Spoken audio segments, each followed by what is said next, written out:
Hallo und herzlich willkommen zurück zu Asien Vibes. Ja, hier Kerosinengpässe, stornierte Flüge, teure Notfalltickets. Viele sind gerade extrem verunsichert, die doch eigentlich nur aus Vietnam wieder zurück nach Deutschland wollen. Und die Frage ist, wackelt jetzt auch unser eigener Flug nach Frankfurt? In diesem Video geben wir dir ein Update zur aktuellen Situation, zur Stornierung unseres Katar-Fluges und der aktuellen Preisentwicklung hier in Vietnam, insbesondere zu den Benzinpreisen und Transportkosten. Los geht's!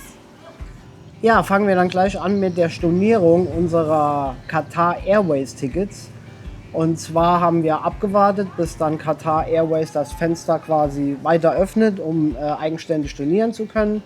Und als das dann geschah, haben wir dann auch sofort gehandelt. Wir haben in der App die Tickets storniert, muss man dazu sagen. Wir hatten ca. 570 € bezahlt und da wir schon öfter mit Qatar Airways geflogen sind, hatten wir auch Avios Points und das haben wir bezahlt mit Wise, mit einer virtuellen Wise-Kreditkarte. Und man muss ganz ehrlich sagen, die Avios Points kamen sofort nach der Stornierung zurück auf das Qatar Airways Konto und der Betrag 570 € waren tatsächlich innerhalb von 24 Stunden, eigentlich noch weniger, in 22 Stunden wieder auf unserem Konto. Also unsere Erfahrung war da wirklich sehr positiv. Wir haben schon Schlechteres gelesen, aber wir müssen sagen, das war echt gut abgehandelt von Qatar Airways. Ja, sehr professionell, ja. Absolut. Ja, kommen wir noch zum Update zu Vietnam Airlines. Und Stand jetzt, Anfang April, gibt es gute Nachrichten. Also die Verbindung Hanoi-Frankfurt, unser Flug der VN37, ja, ist eine der wichtigsten internationalen Routen von Vietnam Airlines. Und Stand jetzt sieht es sehr gut aus. Man muss aber dazu sagen, ab dem 1. April streicht Vietnam Airlines viele Inlandsflüge, wöchentlich ca. 23. Ja, darunter Strecken, die nicht so stark frequentiert sind, die auch eventuell gut mit dem Bus oder mit dem Zug gefahren werden können. Und was auf jeden Fall noch an Inlandsflügen übrig bleibt, sind definitiv die Strecken Da Nang, Hanoi, Hanoi, Ho Chi Minh und Ho Chi Minh nach Da Nang. Das sind die priorisierten Strecken. Aber wir gehen jetzt davon aus, dass die internationalen Langstreckenflüge definitiv priorisiert behandelt werden. Von daher sind wir gute Dinge, dass unser Flug am 13. Mai dann stattfinden wird. Dazu kommt noch, dass Vietnam Airlines ein neues Abkommen mit Lieferanten aus Kuwait, Katar und Russland zur Sicherung der Kerosinbestände beschlossen hat. Und das Ziel ist es, die Treibstoffreserven bis Mitte Mai so weit zu stabilisieren, dass der internationale Flugplan zu 100% stattfinden kann. Ja, natürlich muss man auch die Treibstoffzuschläge beobachten. Es ist schon möglich, dass Vietnam Airlines, die haben das jetzt ja schon angepasst, aber auch nochmal die Treibstoffzuschläge erhöht. Und das betrifft eigentlich nur, wenn man jetzt ein Ticket neu bucht. Aber je nach Tarif kann es vielleicht auch dazu kommen, dass man noch eine kleine Nachzahlung tätigen muss. Haben wir jetzt schon mal ein Gerücht drüber gehört. Hat uns bis jetzt noch nicht getroffen, aber unser Flug ist ja auch im Mai. Und da sind wir auf jeden Fall gespannt. Ja, kann uns noch passieren. Ja. Ja. Aber besser mit einem kleinen Aufschlag wie gar nicht nach Hause kommen. So sieht's aus. Ja, Status, Check und Fazit. Also wir gehen momentan sehr stark davon aus, dass wir dann am 13.05. pünktlich in der Luft sind. Vietnam Airlines hat ja 2025 ein Rekordjahr hingelegt. Und ich denke, die Regierung und die Airline werden alles dafür tun, die wichtigen internationalen Flüge am Laufen zu halten. Denn es sollen ja auch weiterhin Touristen nach Vietnam kommen. Ja, und im letzten Video ging es ja auch um dieses Thema und wir hatten die Zuschauer auch gebeten, uns mal ein paar Kommentare zu schreiben und das sind wirklich richtig spannende Kommentare zusammengekommen, wie turbulent und abenteuerlich doch teilweise die Rückflüge nach Deutschland waren und die besten, die zeigen wir dir jetzt. Ja, wir starten direkt mit der abenteuerlichsten Rückreise und zwar stammt die der Kommentar stammt von Marcellus. Und er hat geschrieben, aha, wir sind hurra, hurra wieder in Deutschland. Nach 6 Wochen Saigon und 2 Wochen Zwangsaufenthalt. Mit Emirates gebucht schon letztes Jahr. War jetzt sehr turbulent mit brennenden Treibstofftanks, in Klammern Lager, in Dubai. Spare mir Einzelheiten, nur so viel. Direktflug Saigon, München, Vietnam Airlines Mitte März zwischen 3.000 und 5.000 €. Ohne Vermittler. Ergebnis: lange Gesichter und Abwarten.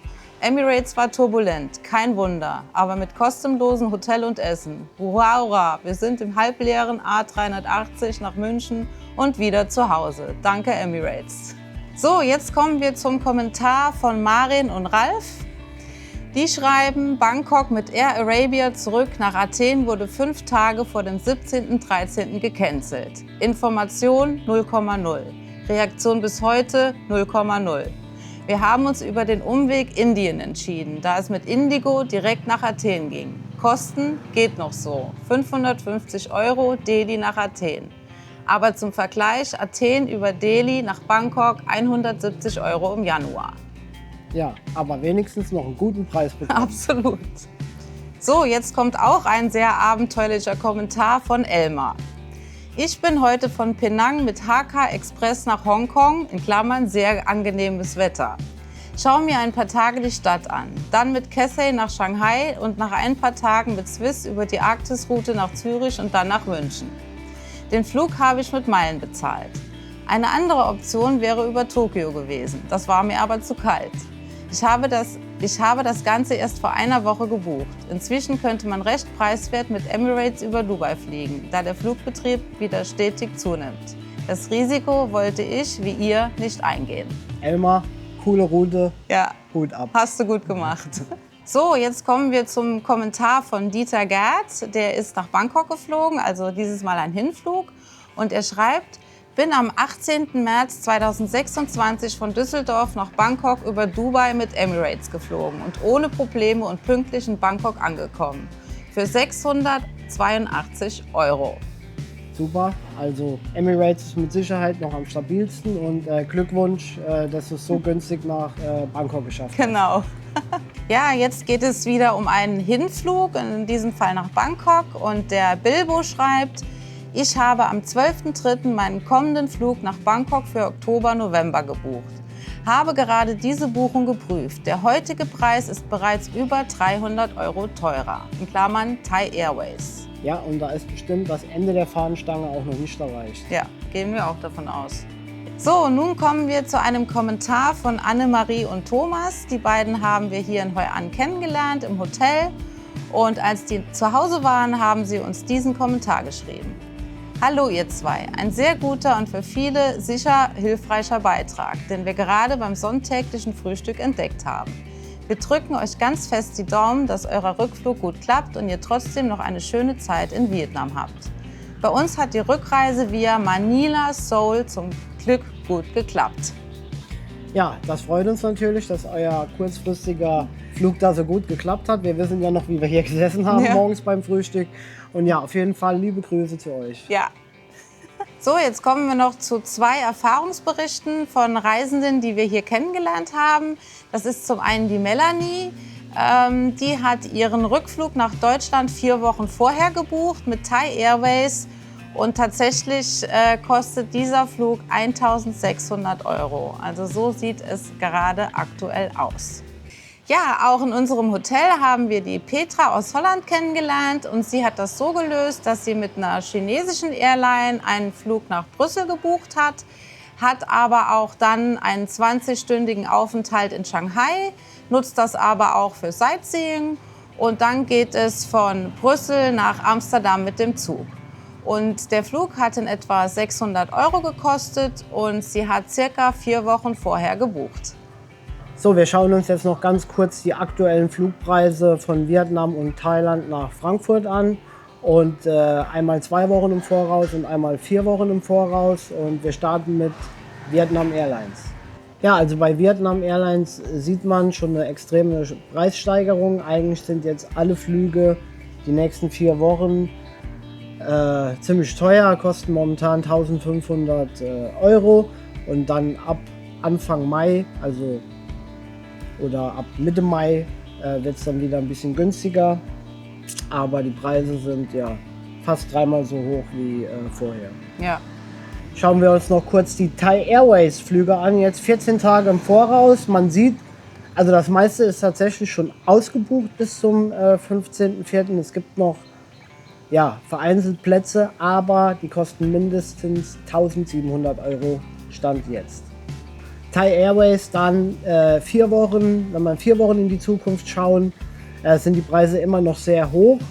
Erst so Stand Anfang April, ab dem 5.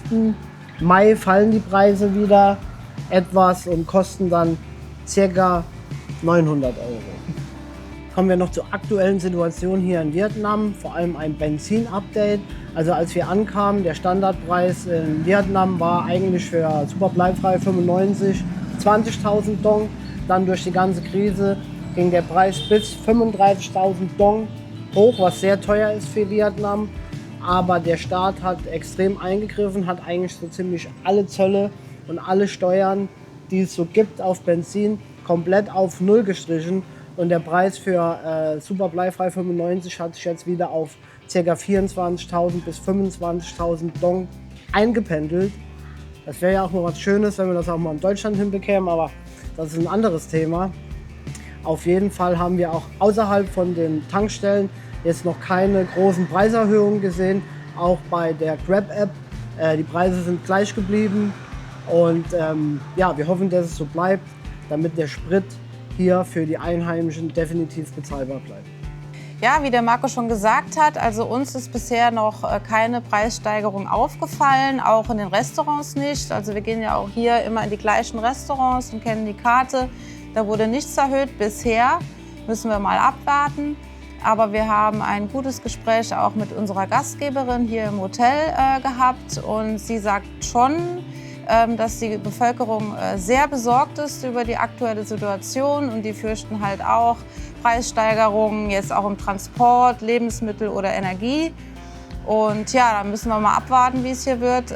Aber die Furcht der Leute ist schon groß und insbesondere der Fakt, dass halt eben Touristen wegfallen könnten und das wäre natürlich für die ganzen vielen Hotels, die es hier gibt und auch die Transportunternehmen oder sei es auch der Taxifahrer, egal, auch jeder Supermarkt wird betroffen sein. Also das wäre nicht schön für dieses Land. Kommen wir zum Fazit, zur Situation hier in Vietnam. Also Vietnam Airlines priorisiert momentan die internationalen Flüge. Die Spritpreise im Land sind aktuell auf niedrigem Niveau, dank staatlicher Hilfe.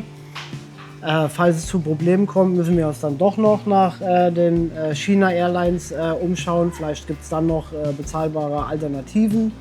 Natürlich muss man aber auch im Auge behalten, die Flugzeuge müssen ja natürlich auch in Europa wieder betankt werden. Das heißt, wenn jetzt zum Beispiel Vietnam genug Kerosin hat und wir fliegen Hanoi nach Frankfurt, da muss natürlich auch nach Europa, muss natürlich auch Kerosin vorhanden sein. Und da muss man jetzt mal abwarten, wie der globale Markt sich in Zukunft entwickelt. Aber noch sind wir guter Dinge. Ja. Hast du deinen Flug schon sicher gebucht oder musstest du auf eine Alternative zurückgreifen? Schreib's bitte gerne in die Kommentare, lass ein Like da und wir freuen uns riesig über ein Abo. Wir sehen uns beim nächsten Mal. Bis dahin, ciao, ciao. Ciao.